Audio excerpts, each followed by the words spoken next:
Hey everybody, how you doing? My name is Alexx Calise, and welcome to my brand new podcast where we talk everything music and entertainment.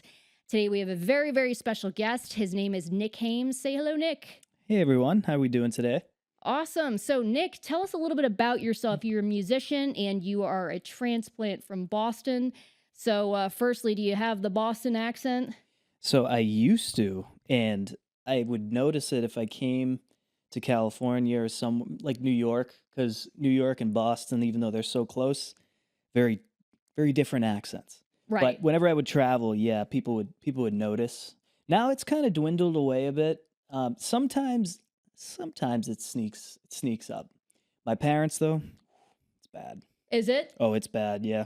Oh, my mom is Jersey and she can't shake the Jersey Yeah, accent. it's just built in their blood. Right, right. Well, do you say things like wicked, wicked pissa, I do or say wicked. okay, Yeah, Wicked Pissa is no, that's more my dad. I think okay. that generation. Wicked, definitely. And then like sometimes like four, Hmm. I'll say four. Okay. That one slips out. But like, saying guitar my whole life. It's never been guitar. It's always been Hmm. guitar. Okay. So that was like a main one. But four, some stuff slips out. You can sometimes tell. Right, right. So, tell us, what area of Boston are you from originally? So I grew up in a s- smallish city, 60,000 people. I guess it's a medium-sized city called Malden. It's about 15 minutes north of Boston. Mm. Um, so I can comfortably say I'm from Boston. You have some people that live like 2 hours west in the middle of nowhere, Massachusetts, and they're like, I'm from Boston. Nah, you're not. In California or Southern California, we say everything is LA. Is it the same for Yes. So that it's area of kind of, Boston? yeah, yeah. Because like I feel like if you live in like Lancaster Hmm. or Palmdale, you don't live in I like how you said that, It's Lancaster. It sounds, Lancaster. or Yeah. Lancaster, Oh yeah, it's but you said, Lancaster. Yeah. I like I it though. I think there's like a the inflection. yeah, yeah. But yeah, it's similar to that. Like I don't know. Like people who live in New Hampshire will say they live in Boston, which is Hmm. like 45 minutes north, different state. I don't agree with it. But yeah, I grew up like right north of Boston. The city was 10, 15 minutes away. I could go to see a sporting event or a concert, you know, 10, 15 minutes. So I didn't go to the city that much as a kid, or even as a young adult. Um, yeah, I've been a bunch, but I didn't go like as much as I wish I did when I lived there. Hmm. Um, but yeah, it was a nice place to grow up. It was a good city. The town Malden where I'm from. Great community, great people, and Boston's a great place. If you haven't visited anyone, like it's a great historic place. There's tons to do. It's small enough where you can do so much in so little time. Like LA is like, imagine walking from one side of LA to the other side. It would take days. Right. You could do it in like 2 hours in Boston. So, as far as Boston, is there anything that you really, really miss since moving here? Yes, I'm a big sports fan. Hmm. I love hockey. I love basketball. I love baseball. Getting into football now, even though Okay. I missed the Tom Brady era, but just because I was never into football that much. Um, but yeah, I miss going to see the Bruins play, the Boston Bruins, going to like Fenway Red Sox game. I miss my friends. So it sounds like you've made a few out here, though, which is really nice because we were talking earlier about how it's really, really hard in a place like LA to find your people. So it sounds like you've found a few so far, which is great. So can you Yeah, talk a little bit about them? And are they musicians too? yeah. So it's funny because back when I was in Boston, like I've had the same like core group of friends since we were like early middle school. I've known my friends since we were kids, like 5 years old and up. Because we all went to the same high school and middle school for the most part, and as much as they're my closest friends still to this day, no one was really a musician. Hmm. There were lots of musicians at my high school. We had about like I think 12 or 1300 in my high school, so it was very diverse in everything in race, ethnicity, and also like sports and, different talents. Hmm.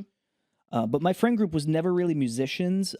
So I always craved that like close friend or group of friends that were all musicians.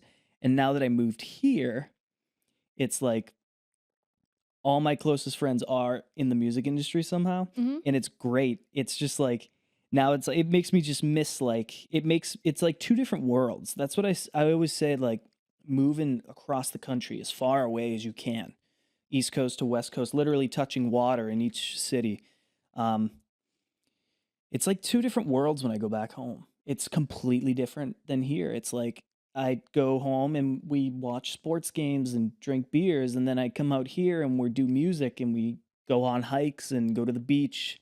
It's so cool to have two worlds. And like I was very lucky to get a great I have a great group of friends that I'm constantly meeting new people. And anyone who moves to a new place, the best advice is just to say yes to everything, whether it be to help your career or just to make friends or just to have experiences. When I moved here, I said yes to everything. If it was midnight and someone texted me, "Hey, there's a show at in 1 hour in an hour at 1 a.m. in Hollywood. Come see it. Come hang." I would get dressed and I just did everything. That's a And great piece of advice. yeah, it really is important because yeah, I just always said yes to I still kind of do, you know what I mean? Now it's like, I do have a foundation here, but it's good life advice. Like even if it's Totally. not to help your career or anything, just to like have experiences. It's so much fun. Like just life is fun. You only live once. Well, you said yes to this, so I'm glad about Yeah, that. yeah. It's all about making friends and connections. Just be genuine, you know what I Hmm. mean? Don't be fake, don't put on this persona.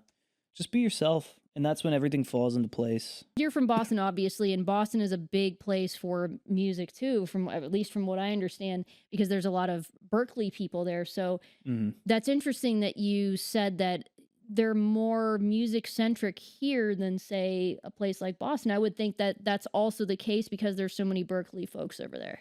Yeah, and the funny thing is I've met so many Berkeley people here, and I knew like 3 Hmm. back home. It's fun. It's like we all were in the same place, and it took moving to California, LA to really meet them. Like I didn't know any. Like I wish I knew all my friends here when they were in Boston. You know what I mean? Yeah. It's so funny. Like we talk about things. It's like, oh, you remember this? Like, oh yeah, I've always been there. Like we probably crossed paths so many times we Oh, didn't even yeah. know it. Um, but yeah, a lot of everyone thinks when I say I'm from Boston, they're like, "Oh, what year did you graduate Berkeley?" And I'm like, "No, no, no, no. I'm from there." Right. But it's funny because they think music, Boston. I mean, it makes sense, but it was cool, not to, I got in, but I just didn't go through with it, and I'm glad I didn't. I think some people really should, and if it doesn't feel right, that's okay. Right. You don't have to, go to college to, it's I'm not upset with the choice I made. But there's just some of the best musicians came out of Berkeley. All Right. my friends that went are just killer. Oh yeah, well, or you could have gone and then dropped out because that's pretty cool too. Like John Mayer did that, right? Yeah, yeah. Yeah, that's the cool thing to That's the do. cool thing to do. I dropped out. I'm a college dropout too. So, um, Yeah, it's like I know we were talking a little bit about this earlier. It's like, yeah, in Boston, from my experience, it was a lot of I never really got into like the Boston like pop scene. hmm. Like I don't even know if there really is. There probably is. But I saw a lot of, the best cover bands I've ever seen. My uncle was in the best classic rock cover band in Boston, like by far. Um, you would go to any bar. And I feel like out here it's not like this.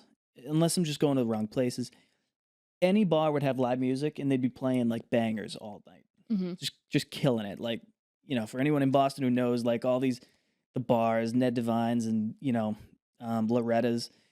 You just go in and they're shredding, because most of them are just Berkeley people playing these night gigs. Hmm. And I was lucky enough to start doing that right before I moved. I started getting in with some Berkeley people in the gigs, and it's just you just there was this kid I used to play with, and he would just insert people every week. Like if guitar player wasn't available, he would text me, Hmm. or if his drummer wasn't available, he'd text this guy, and he would just send a set list, and we would just insert, and then it just we just oh is just that's just how good they are. Like just nail it. Well, where would you say that you really built up your chops? Was it just playing around with some of these folks that you're talking about, or is it with that blues project that you're doing? I'm just curious about how you Yeah. got to be such a good guitar player. Oh well, thank you. Yeah. I yes. Before I moved here, starting in 2021, I started playing in a band. I have a drummer and a bass player that I played with. Shout out to Daniel and Jerry. And we did that in Boston for um about a year and a half. We would just bar gig, club gig, anything, and just play these 3 hour, 4 hour shows any night of the week as much as possible. There were some weeks we played like 4 nights, and just when you're doing that, it's not like a Nick Hames show. You know what I Right. mean? It's not a Hames show. It's you're at a place, you're providing entertainment, and a lot of people might be a little drunk and might be able to try some stuff out. So Hmm. excuse me. What we would do is be like, hey, you want to try this song?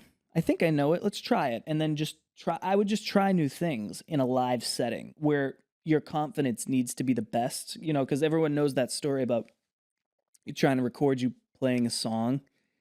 And it's like this, oh, I played it perfect. And then when I hit the camera to record, it's like I suddenly don't know how to play it. Red So, light syndrome. yeah, red light. Yeah. So trying to get over that, playing live, it really helped a lot. Just even if it wasn't a show, it was just like a gig Hmm.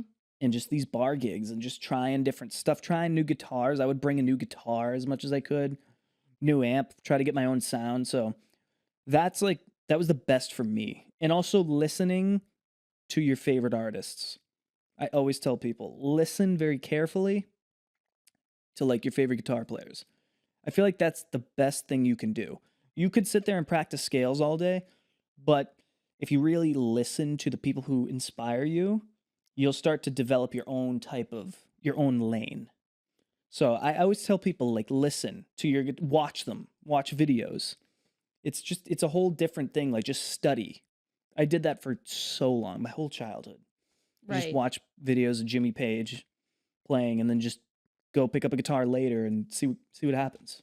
Well, I can definitely hear your influences even in your poppier stuff, because what I like about you as an artist as well is that you focus on the song, which is the most important element of anything, like the melody, Hmm. in terms of the vocal melody and the guitar melodies. Yeah, All of that stuff is so important, and all of those artists that you just mentioned, they were so th- into that.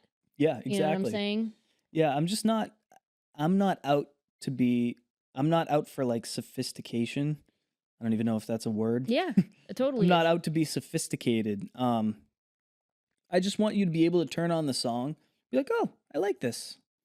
Listenable, I guess. You know what I mean? Oh yeah, well, it's just like, if you listen to Slash, for example, Mm, like Sweet Child of Mine, I can hum every single note of yeah, that solo, and it's so exactly. important, Yeah, you know? it's very melodic, and choosing the right note. Maybe you don't. Maybe you want to play a fast. Sometimes, yeah, it's like it doesn't take away from the fast playing or like complicated stuff. But I think to the mass ear, um, this you can make complicated things simple. Mhm. But it finding a middle ground and just something that will make you happy too. Some because I love making like pop songs. Like I love making songs, but I also love playing guitar and like overplaying guitar sometimes. So like finding a middle ground of like making a good trying to make a good song and then just always throwing some guitar in there and like different things, like trying new things too. Like I try to do a lot of like synthesizer stuff because I that's always been an interest to me since I was little, playing piano. But yeah, just trying to be melodic and memorable, like you said, you could hum every I want things to be stuck in people's heads, Right. you know. That's so important. And you don't hear as much of that nowadays, especially Mm. when it comes to riffs and melodies. I there are so few bands that I can think of right now that do stuff like that. Maybe the Struts. I just Mm. saw them Mhm. recently and they blew me away. Yeah. I didn't really know too much of their material, but uh, every single song, I swear I'd heard it before. Yeah. I love that when you go to a show and you're like, "Oh, yeah, I know like 3 or 4 songs," and then they Hmm. just go through the whole set and you're just like, "Oh, I know every song," or like Yeah. or if you don't and you're just like, "Oh, these all are awesome." Yeah. And you just have a great time.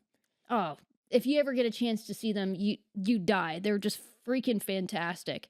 And by the end of it, I knew every song. Yeah, yeah, Because it's the they also best. beat the chorus into your Yep. ears, but just fantastic band. But another question that I had for you actually is a lot of the stuff that I see of yours on, say, social media, for example, it's a lot of Hendrix Mhm. covers and stuff like that, and some like blues rock playing. Yeah. And then I listen to your solo music and it's more on the poppy side. So I was wondering if that's a conscious choice, or when you're songwriting, do you just tend to lean toward that stuff naturally, like more of the poppy stuff? Like, what makes you decide to play more poppy stuff Yeah. versus bluesy stuff? So, I grew up listening to, like, Jimi Hendrix, Stevie Ray Vaughan, like, Led Zeppelin, um, The Police, and stuff like that, Peter Frampton, Prince, so that those, like, guitar styles have always I can't get rid of them if I Mm-hmm. wanted to. They're just, like, they're embedded into me. I was having a conversation with my friend of this, actually earlier today.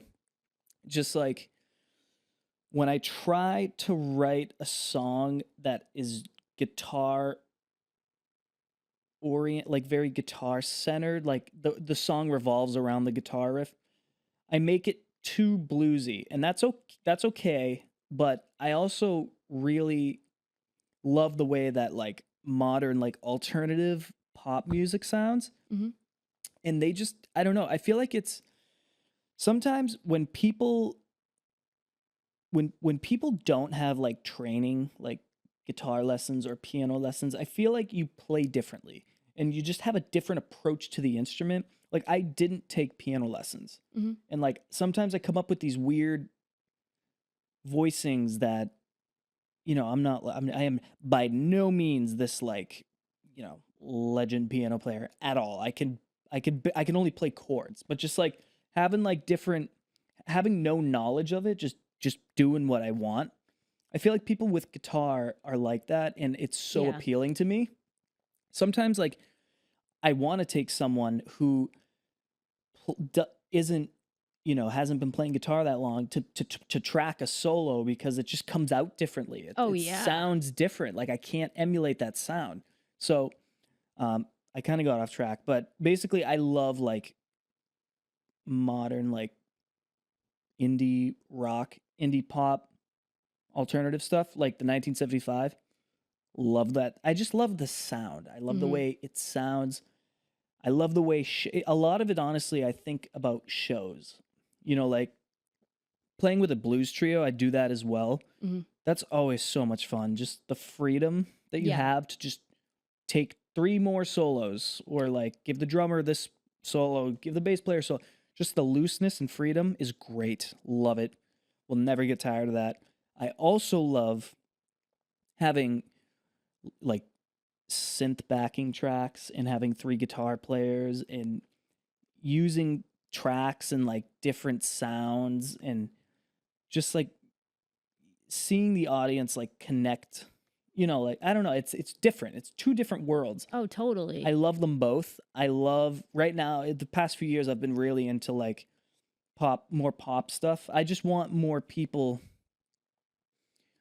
I want to connect with people. That's like, you know, the best. To like when you try to write a song and someone, this really hasn't happened yet. But like when you write a song and someone like feel like cuz I want people to feel the way I feel when I listen to some of the best songs. You know what I mean? It's like I Absolutely. get that. I get the way you feel. Oh, I'm not the only one who's felt that way. And just that's kind of like the validation that, I feel like some musicians look for. Just being like, "Oh, I'm not crazy. I also experienced that," type thing. But a lot of it's just fun. It's fun to not like if I was to do a blues album, for example. I rule of thumb, I mean, I technically could. I can't throw synthesizers and arpeggiators all over that. Like it takes so it's like I'm trying to just figure out something in the middle that I like. Right. But I do love pop stuff. I love it. I love the sounds. I love synthesizers. I just love I like the sounds. Yeah. I want to just create like an awesome sonic ethereal thing. Well, it sounds to me like you just happen to be like a great songwriter that also happens to be a great guitar player, you know? Yeah. And I've struggled with that myself too, like as an artist, because I'm so in love with pop music, but then I'm so in love with rock music, and it's kind of like it's been hurtful or almost harmful to my career in a way because like people were like, well, what are you? And I'm like, I don't know, I'm just me. I'm a songwriter. I don't I even don't know. yeah, I don't even know what to Yeah. excuse me. But when I was saying when I was asking you that Water one time. question, it was not a dig whatsoever. No, I yeah, was, yeah. I love both things that you do, and I understand. If you probably suffer from some of the same things that I have in terms of my career because you love so many different things, and it's hard to, Yeah. people want to put you in a box almost. It's like, well, what are you? It's like, Yeah, I don't even know. yeah, I really don't know what to like if people say like, "Oh, well, like what kind of music do you make?" I'm like, kind of this, kind of that, mm-hmm, which I love, I mean, it's hard. People say it's like harder to market, which is true, but having to be able to have your, trying to create your own sound, because then you can kind of be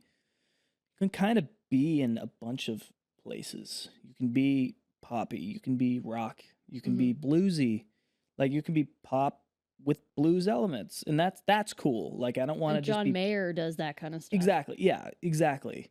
And like Gary Clark Jr., Mm-hmm, bluesy soul, feel like a little bit of funk in there too. Like mm-hmm. that's cool. It's cool when it's not just pop. It's not just rock. I mean, that's great stuff too. Like I love just blues. I love classic rock. I love pop.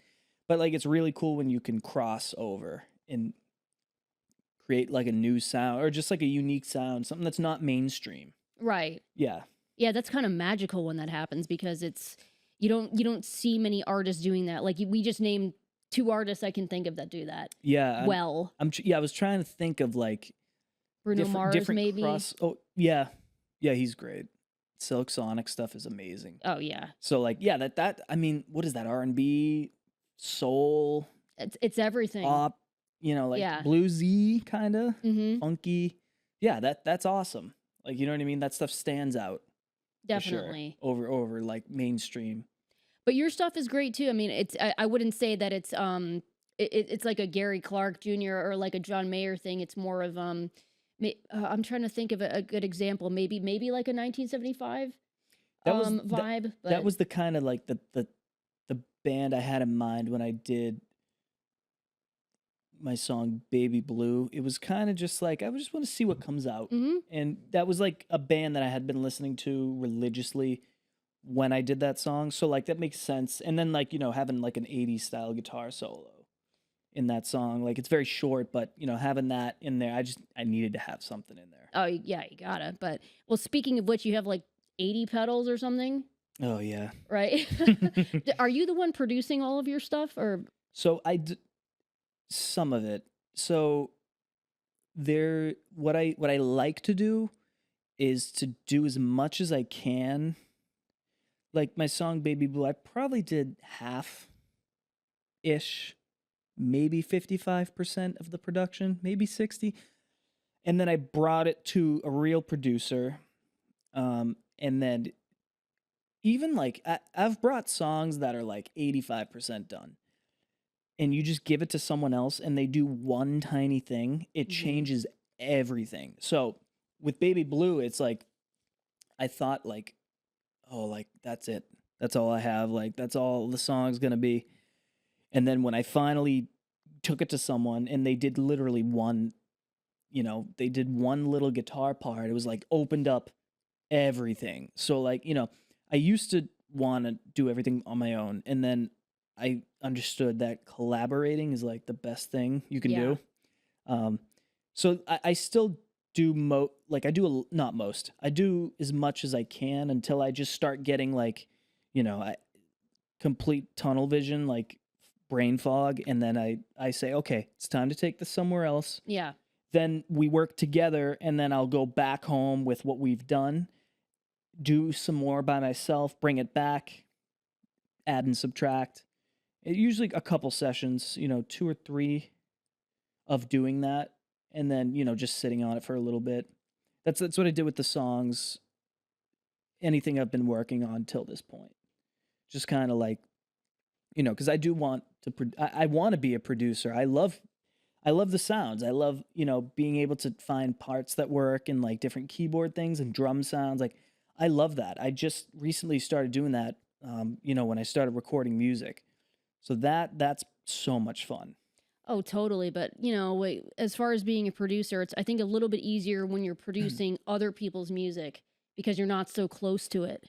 Yeah, And that's what's nice exactly. about handing it off and collaborating, like you're saying, because sometimes, like, you just get too into your own head and you have to Yeah, hand it off to somebody. exactly. Well, I haven't produced anyone else's song yet, but I would love to. And I've heard like people will show me like acoustic demos of their song, just them and an acoustic guitar or them and a piano, and I instantly start thinking like, oh, the drums would sound awesome like this. Like I feel like I have a producer brain.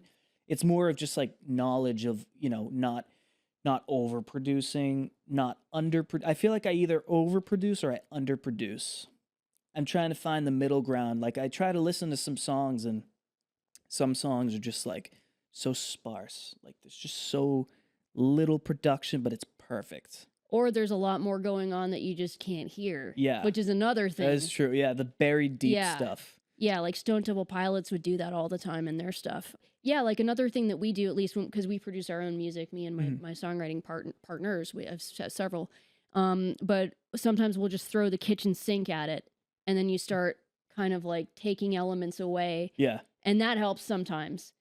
I'm gonna start doing that. That's a good idea. Yeah. I think I did that once. I just kind of was just like, let me just stack everything here, and then I would copy and paste everything. I would like do the whole song with everything, and then I would be like, okay, verse, this needs to go, but it can stay in the chorus, and then just kind Mm-hmm. of chopping it up and stuff like that. Yeah. That was fun. I did that once. I didn't even like complete the song, but just like having all the elements present Yeah. and then being able to like cut some out, pause, you know what I mean?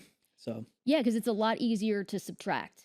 exactly, yeah, Because we tend to do that a lot. We'll put everything on an absolutely every verse, and then we'll just start stripping things back. Like, oh, it's too much here, so let's take this off yeah, during like the pre-chorus, and put it in the next one. Yeah, so it's a lot of fun doing that, like you yeah. said. Oh yeah, and just trying new stuff. Just, yeah, throwing anything at it, trying new guitars. Oh, let's see what a baritone would sound like on this. See what it would sound like on an acoustic or a Strat versus a Les Paul. That's what I love about the production stuff, like trying different pickups and like, ooh, what synth would sound best? Oh yeah. What vocal chain? Well, it's so cool what you can do in a DAW now. Like for example, like Logic. You can play something on, say, like a synth, or like on a guitar, and it could sound like a completely different instrument. Yeah, there's have you played a Jamstick? I've heard of them, and actually, the jam sticks actually teach you how to play too, correct? I think that They they might. do Yeah, they might. I because don't it's a want to smart say for guitar, sure, but right? The jam stick? no, not technically. So the Jamstick is a MIDI guitar, Okay. All right. and it has so it's crazy. It has 6 strings. The one I have has 6 strings like a guitar. It looks like a guitar, plays like a guitar, has everything, volume knob, pickups, wood, everything. It has a little, like, it looks like just a black line next to Mhm.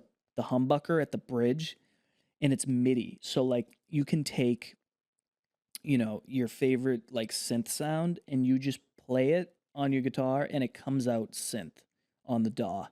You could put a drum set and just, like, hit the E string and the A string, and it's like kick, snare, hi-hat. Wow. It's crazy. It is insane. Like, the stuff that yeah, like, the stuff that you can do in a simple DAW on a cheap computer it's just insane. Like, there's so what's next? Like, literally, what is there left to do? I feel like the technology has just gone so far. Like, how are we making still amazing, like, stuff it's just crazy to me. Oh yeah, I mean, like, you can get some of these plugins now, or what are some of these suites like Spectrasonic makes like all Oh, these crazy Omnisphere. Omnisphere. Yeah, we have that. Oh, oh my God! Like you used to, have to hire like a freaking 18-piece orchestra to make some of these things Yeah. happen, and now you could have like whole choirs and like Yeah, and string sections and imagine, like, in the '70s and, like, '80s, like, trying to get the perfect synth sound, and mm-hmm, now you just type in, like, '80s synth, and there's 1,000 different sounds, like, mm-hmm. you can choose for like, everything's done for you, and that's, like, the thing. It's amazing, and I obviously use it. A, affordability, plugins, and B, convenience, but it would be so cool one day to just have all the original stuff. Oh yeah. An original Rhodes, an original Juno, an original, like, Oberheim OB8, stuff like that. But, like, I feel like it's just crazy because, like, sometimes I'll see stuff like that and be like, "How did people do this back then?" Like, Yeah. we're mixing and mastering, like, I feel like it's been a while, like, we've been doing it on computers and, like, Pro Tools and stuff, but, like, that wasn't the case back then. They were doing stuff on the big boards, like, Oh yeah. now it's, like, computers, like, all the time. It's crazy. Yeah, I know. It's like before, like if you chose a synth sound or a guitar sound, whatever, that was it. Yeah, You couldn't change it. And yeah, if you wanted to, I mean, the hell you would have to go through in order yeah, to and, like, think about, like, redo the it. the DX7, like, the Hmm. Yamaha DX7. It's got, like, those cartridges where you put in and, like, the sound is the sound, and that's the sound. You can maybe change the filter or the resonance or whatever is on that synth, like, a little bit, but now I have it on the computer. It sounds as good as the original, and then I can throw reverb on it. I can throw a chorus. I can throw another synth on top of that. Like, you couldn't do this. I can do that in, like, 10 seconds. Hmm.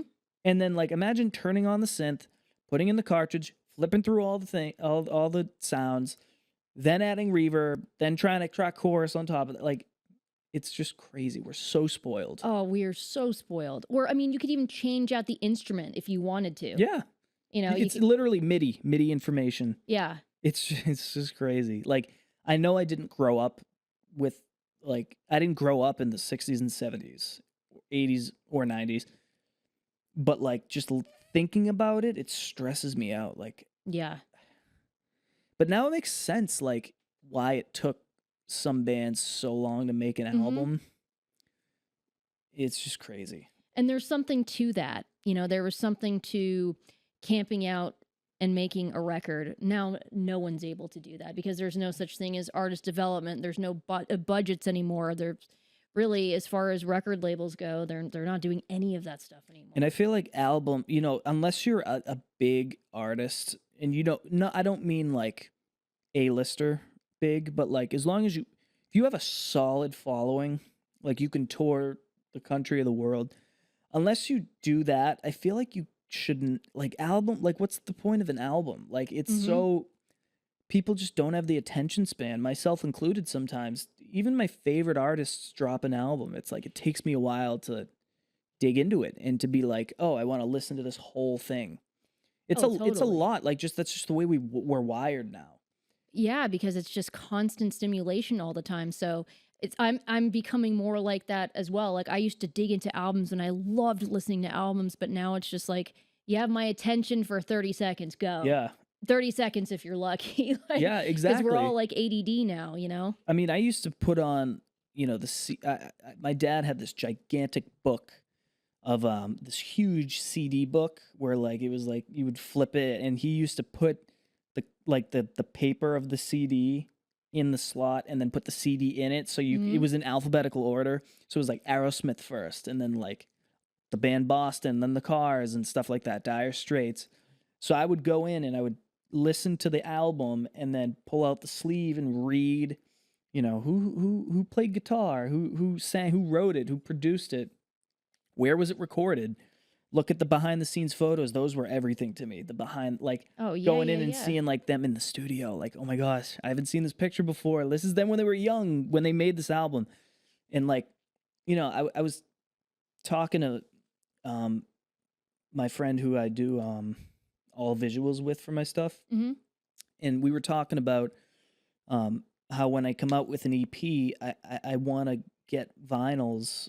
It's not a full length album; it's like 5 songs, but I want to do that just because I love that so much. Like having having like the credits there and stuff. Um, who was a part of every song. I love when albums have that stuff, and it stinks that like I also feel like albums now, they're just a bunch of singles like plopped on. You know Mhm. what I mean? It's not like, think about like, this is extreme because they're one of a kind, but think about like Dark Side of the Moon. Yeah, ugh, Like that yeah. is one piece, Mhm. like one masterpiece. Like I remember when I would hear Dark Side of the Moon on the radio, like songs, it would just it just didn't it was weird. Yeah. Like they're just playing Breathe in Time. Like you have to play the whole thing. You know what I mean? You can't skip around on. I don't think I've ever skipped on that album. Mhm. Spotify, CD, record, like whatever. Same with The Wall by Pink. Pink Floyd's a perfect example. Those are albums, in my opinion. Like big piece, like Purple Rain, is one piece of like a story. Now I feel like, and it's not everybody. It's just like single, single, single, single, single, single. You know what I mean?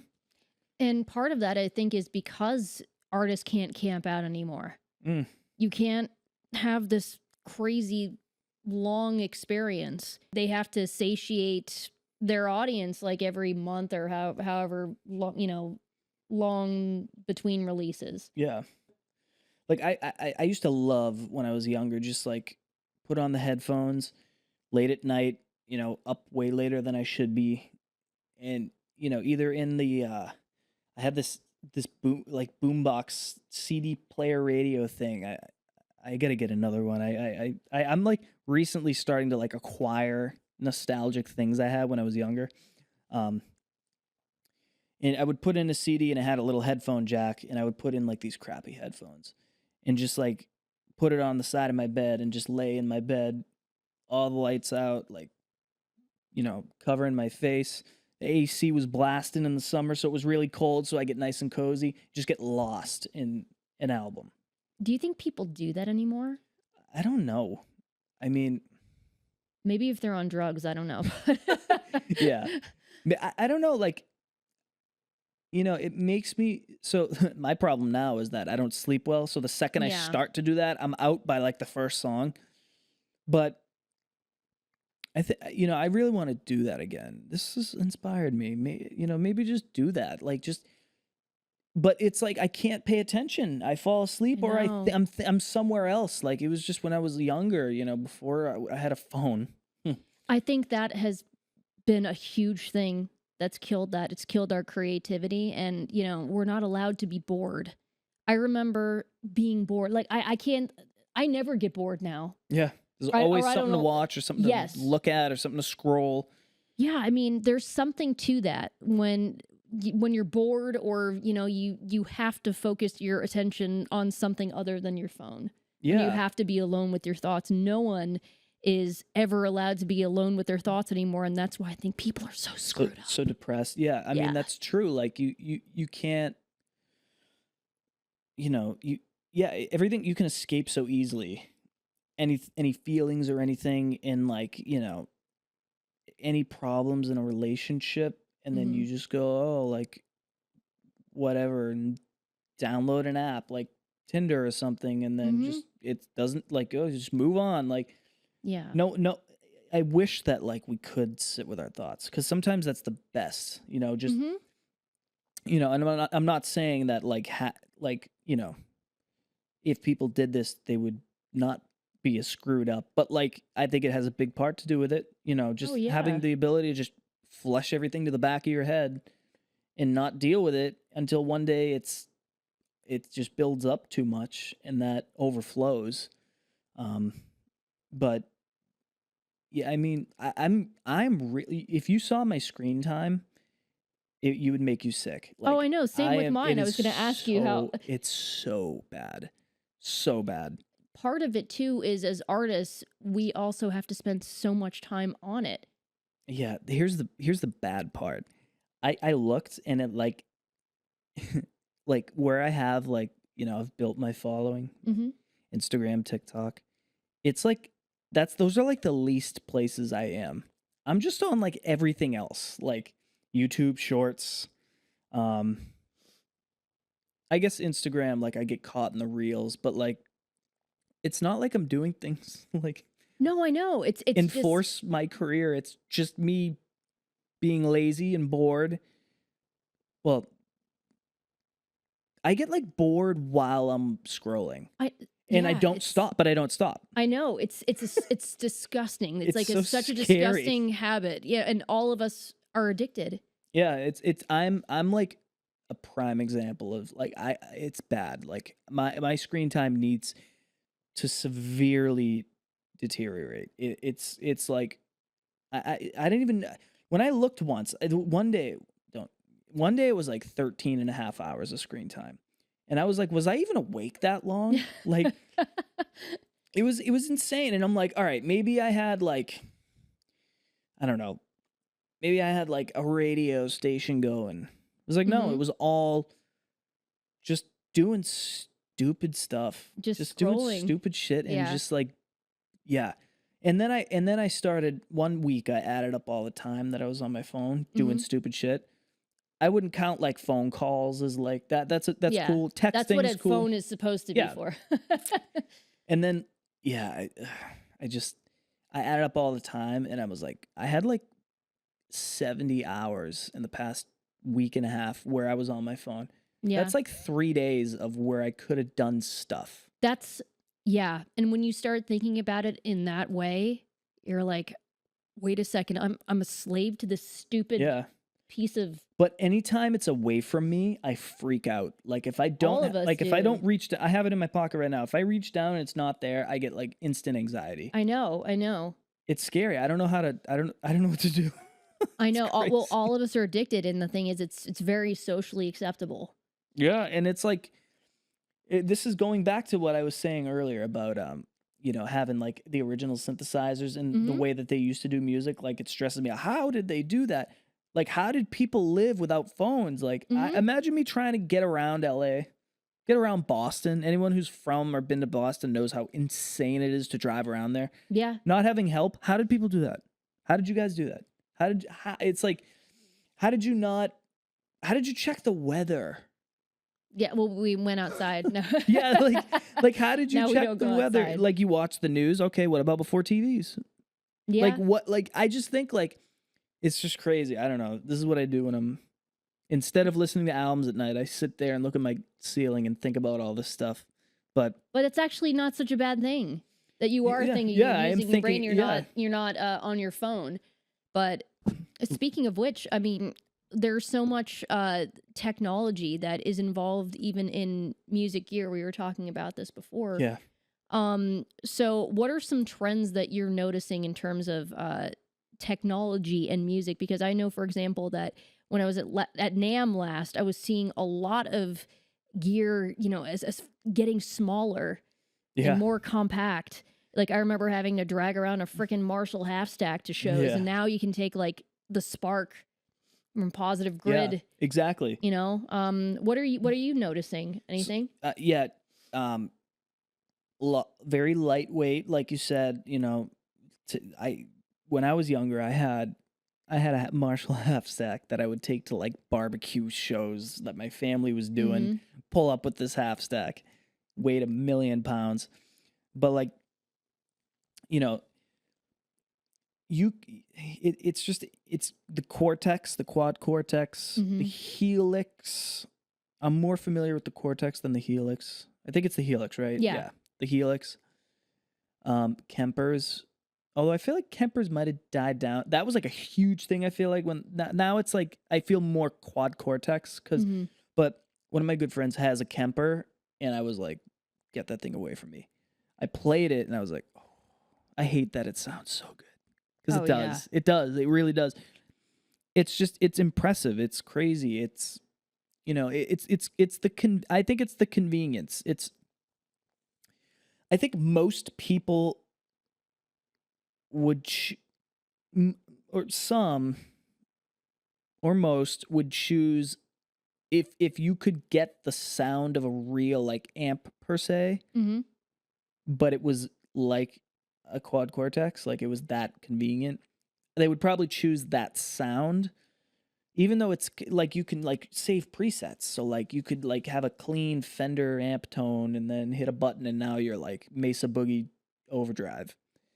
In like so like they probably like that more, but I don't know. It's like I think the main thing I'm seeing is like a lot of convenience. And Yeah. like you mentioned earlier, because I don't want to take credit for this, but I loved what you said. It's being aimed more towards like influencers or for content rather than creativity. It's for like the show, like it's for show, Right. and that's not like quad cortexes because those are really great tools. They're very convenient. They sound great. And just like takes, I could put it in my backpack and bring a guitar and fly anywhere and play a show like that. Like that's insane. It is very geared, I think, toward content creators now. Like, for example, Mackie, we're talking right now through one of their interfaces, the DLZ Creator XS, and it's really marketed toward podcasters. Yeah. And Mackie is known mainly for their mixers. Yeah, At least I had from a bunch of yeah. Mackie mixes Oh yeah, yeah, growing they're up. great. They're great. Yeah, I mean, like I don't blame any company for doing it because like the world is TikTok now, the world Mm-hmm. is Instagram now, the world is YouTube Shorts now. It's just content, content, content. So like, of course, like on a business standpoint, of course they should do that. Of course they're going to. Um, I also do notice that there still are, people building hand pedals, people Mm-hmm. hand wiring amps, building guitars, the way that guitars were made, like in the 60s, 70s, 50s. So I don't think I think it's like it's got both now. Like, it's something for everyone now. There's Mm-hmm. literally something for anyone. There's Right. so many pedals, so many amps, so many guitars, so many boutique guitars, mass-produced guitars, smart guitars. Like there's just so much. Like I said earlier, like what's next? What could possibly be next? Well, what's the difference between, like, say, a smart guitar and a MIDI guitar, just in case? Yeah, so like this I have a couple smart guitars that are great. They have like built-in effects. So like you play the acoustic guitar and like there's delay coming out of like a speaker inside, or there's a screen, like one of them has a screen where you can like loop play songs out of it and play to. It's just wild. It's crazy. It Is that sounds the good. Enya or the? Enya and Lava. Okay. Both of those guitars are amazing. It's crazy. It's crazy. Um, MIDI guitar is like taking the MIDI information. So like you need a computer with that. You need MIDI capabilities. Whereas these, you just literally you charge your guitar and then you play it and it comes out. Right. It's crazy.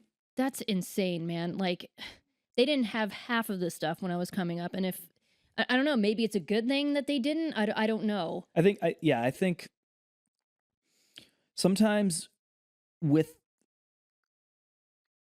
all the stuff that is available, like I have so many plugins. I have Yeah. so many synth plugins, so many delays, so many reverbs. It's like it overwhelms me. Like I almost just like I'll never do this, but I've had so many like thoughts before to just like keep two guitars, like Hmm.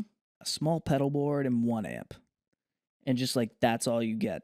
Make cool stuff. Like get a nice synth, get a nice bass, and that's it. Get a nice vocal mic. But like the fact that I have so much stuff and so many plugins, and there is so much stuff, It's and there overwhelming. it almost like ruins my creativity sometimes. I Hmm. just want to throw in the towel and just like I'm done working on this today. This is too much. There's too much available. I open up a synth. There's like 50,000. Like, how am I going to find the right sound? Like, Hmm. maybe it's just, and I'd love to do that one day. Maybe go somewhere for like 2 weeks and just write an EP or something, a bunch of songs just with like simple stuff. Bring like a double humbucker guitar and bring a Strat. Bring one amp, bring a couple pedals, bring a synth. Just see what happens. Well, that's a really interesting observation. I wonder, is having too many options, uh, does that limit your creativity? It does. Me personally, yeah. Having too much, it's like, because now I'm only thinking gear. I'm not thinking music Yeah. I'm thinking like, oh, like there's a like this keyboard, this synth plugin will sound way better, and it sounds like 99% the same. Right. Now it's like, which one sounds better? Oh my god, like there's got to be a better sound, and it's like, no, just find a sound. Sounds good. Yeah. Don't like like think about like the whole meme and like the joke about how people spend like 4 days finding the right snare. Yeah. Like that's fine. If you want to do that, that's fine. For me, I can't do that. Like I just lose my mind. Oh yeah. Yeah. Sometimes, like, for example, my drummer, my songwriting partner, he'll be like, "Oh, like let's try this sound or like this one or this one." And I'm like, "It sounded fine the first time, just leave Yeah. it. Just leave it because otherwise we're going to be here for a year." You Yeah, know? it's like I'm not gonna like even as a musician and like aspiring producer, I'm not gonna be like that snare sounds like trash. Mhm. Unless it's horrid, but it wouldn't have been, you know what I mean? Like, oh, the hi-hat needs to be like, you know, 1 hertz sharper, or like Yeah.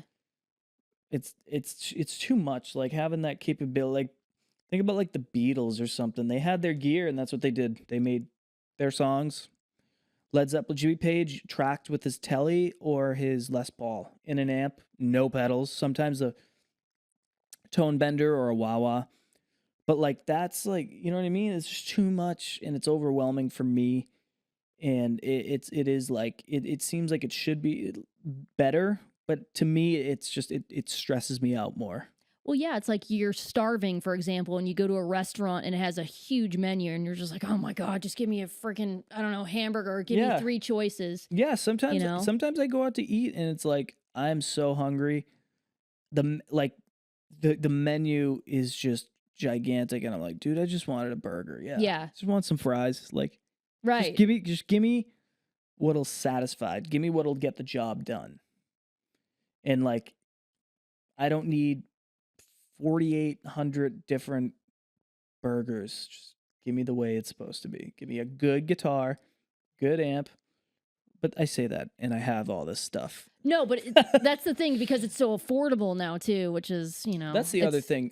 Getting a really good guitar is like you can get a very good, great, usable, reliable, stays in tune, sounds great, feels great guitar for like $300 Oh yeah, nowadays. Like, totally. Like I was telling you that my husband and I, we got a whole bunch of guitars from this company called West Creek yeah, on Amazon, and they were like $160 or yeah. something.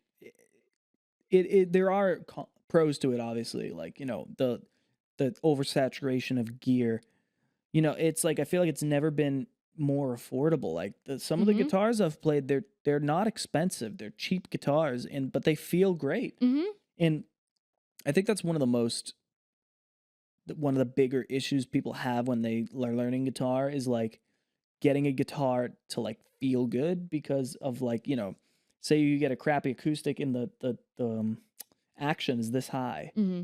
People are gonna be like, this is too hard, but like, Right. I have this couple of orange wood guitars. They make guitars. There was when they first came out, they were making guitars for like $150, better than like hundreds of dollars more. Like just felt amazing, sounded great, perfect for beginners because it's comfortable, it's easy to play. Oh yeah. That in like now it's like I feel like that's like all the complaints and all the guitar memes that happened in like forever until now. Like people are like addressing them. They're they're making they're listening to people. Like there's got to be a way to make a good guitar that's has a good setup that comes out of the box and plays right. Oh, they did it. Like great. So yeah, but there is the affordability now is to get good gear, great gear, like a Fender Blues Junior. It's a great amp. You can get one on Craigslist for $300. Oh yeah. Get a Strat, a Mexican Strat from early 2000s, $400, and get a Tube Screamer for $50, and you can play Stevie Ray Vaughan. I mean, it's insane. Like we were talking about things getting much smaller. They're also getting much more affordable. Like we're just mentioning now, but like, what is it? The Line 6 Pod Express. It has like a looping function, and there's Yeah. a tuner, and there's like, I don't know, like 20,000 freaking effects in there, and it's like $199. Yeah. Like I remember having to work for like a year when I got like my first amp. Yeah. And this freaking pedal has more in it than that amp will have Yeah. ever had. You know what I'm saying? I had a Boss multi-effects. So there was an ME70. And it was, I think I paid like $125 for it used. It had like 5 distortions, a fuzz, like a heavy metal. This is all in one pedal. And then it had, what else did it have? It had flangers, choruses, like it had everything, reverbs, different types of reverbs, delay, all in one pedal. Like $125. Like it sounded awesome. What are some of the things that you're doing now to promote yourself? Because things now are so different than they even were 5 years ago. So as an artist, what are you doing to get your name out there? And what are some of the things that you're finding have worked so far for you? It's no secret if anyone who is probably watching this, they probably know that I got some social media following over the past few years. It's hard to market. It's still hard. It's so hard to like market music on there. It really is. The thing that as well as doing that, which I do, even though it's difficult. I try to just let people know, connect with people. But the thing that I've found the most, valuable, and I haven't done this much, but I plan to, and I'm going to do as much as I can, is like opening for people, opening for other artists at a show. Mm-hmm. I did it. I did this tour with a good friend of mine. And basically I played guitar for him, but in the middle, we had like, I think we had a little bit of extra time in the set that we didn't expect. So he was just like, do you want to do a song by yourself? Like, do you want to do a Haim song? And I was like, yeah, sure. So like we did 3 songs. I did a song by myself. Everyone walked off and I would do my song. And then they'd come back, and like just that one moment of having like the stage to myself, like people would come up to me after the show and be like, dude, that was amazing. Like I want more. And just like going back to the old days where it's just like face to artist to face, and like not social media, trying to like build it the old fashioned way, like meeting the people and talking to them, building like a quick relationship with them, finding connections, just talking. Like that's been that tour was only like, we only did like 7 shows, I think, maybe 7 or 8 shows. And I felt it mattered so much. We played to maybe, it was anywhere from like 70, like 200 a night, I think, around there. It was a solid spread. Yeah, that's good. Maybe a little more in some shows. But like, that 1,000 people that we saw, like meant so much more than social media followers. Well, yeah, I mean, it's an actual genuine connection. Yeah. And that's what people forget, man. I remember I don't know how I got subscribed to this magazine, but I got an issue of like Teen Vogue or something that was Yeah. delivered to my house, and I read it just out of like morbid curiosity. And one of the last pages of the of the magazine said something to the effect of like, "Would you rather have one genuine friend or 100,000 followers?" And I'm like, this is the kind of crap that is being fed to kids now, Yeah. That's crazy. But I'm like, man, that answer to me is easy. I'm like, I'd Oh, rather have yeah. one genuine friend. And I don't know if that necessarily 100% relates to what you're saying, but No, it does. Like I remember like, you know, I know that it's more important than followers, but like having 50 people from that tour follow me meant so much. Like, mhm, I've had days where I've had like thousands of followers. Like when a mhm. video would blow up, thousands. Like 5,000 I think was the most in a day. Like that's a lot. Great. That's cool. Awesome. Like it is cool. I love it. Like I appreciate everyone. Really I do.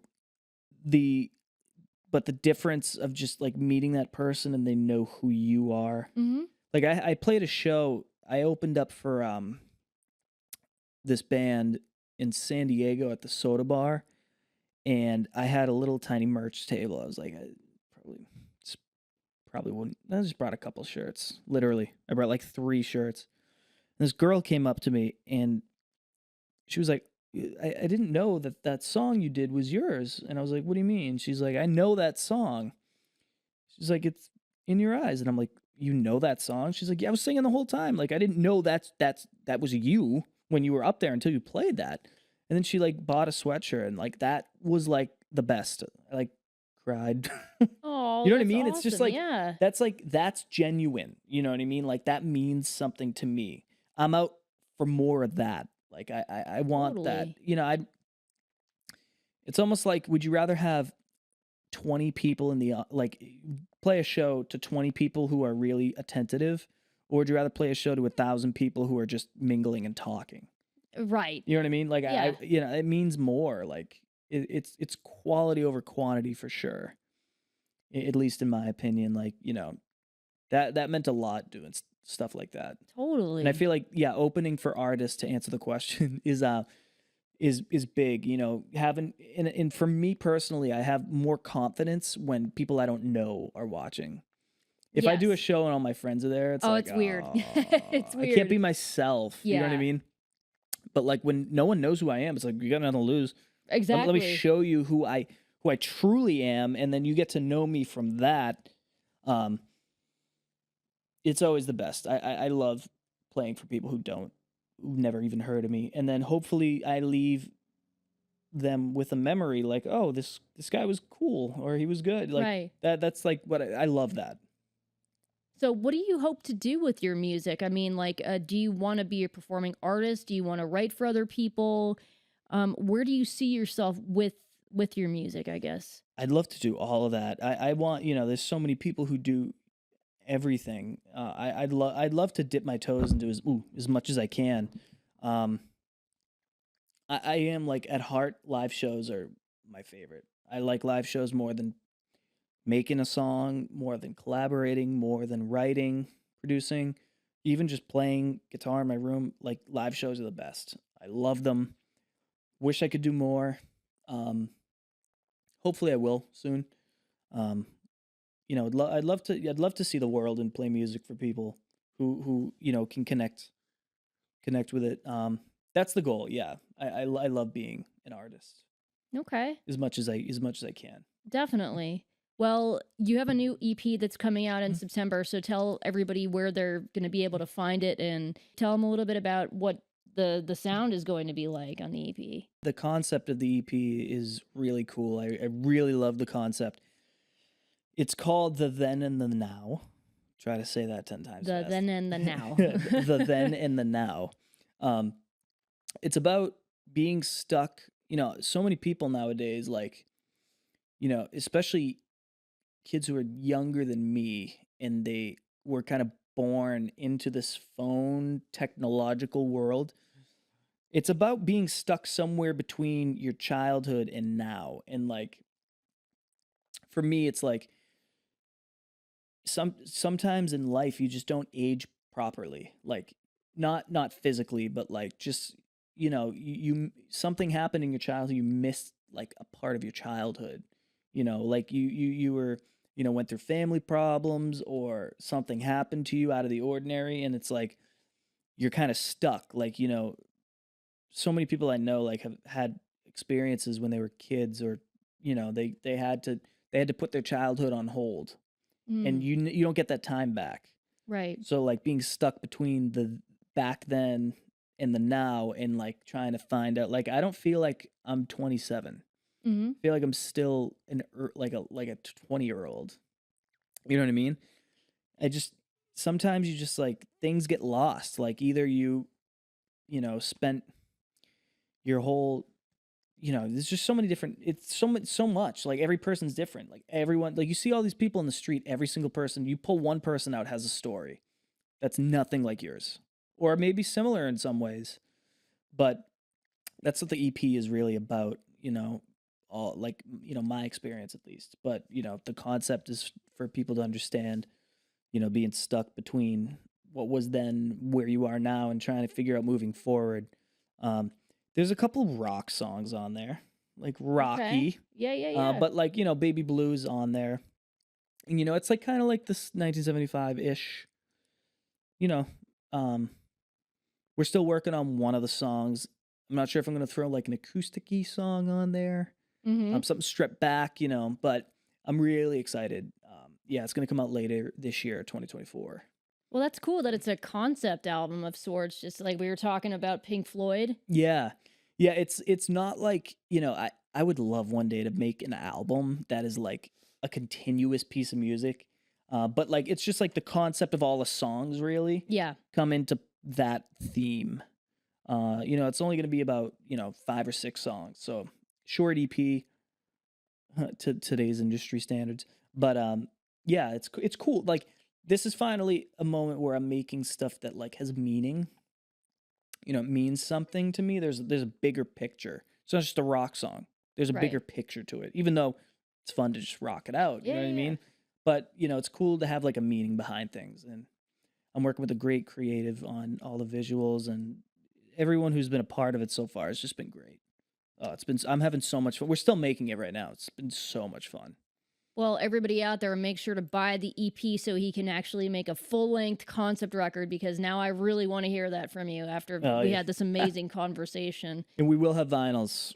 Yes, So absolutely. Spotify, it'll be under Hames or Nick Hames. It'll be under both. But yeah, we're gonna do some vinyls, and hopefully some shows, throughout the U.S. Definitely a L.A. and Boston show for sure. Boston. I heard it a little bit in But there. Boston. we're definitely gonna do one each, and then yeah, who knows? Who knows between the then and the now? Oh, I We'll see what like it. happens. Bringing it full circle. Well, Nick, thank you so much for being here tonight. Thank This you was so an much. amazing conversation. You're a very deep person. I love Oh, it. thank you. It was Absolutely. great. Yeah. Well, thank you. And to everybody back at home, make sure to smash that like button and smash the subscribe button, and we'll see you next time.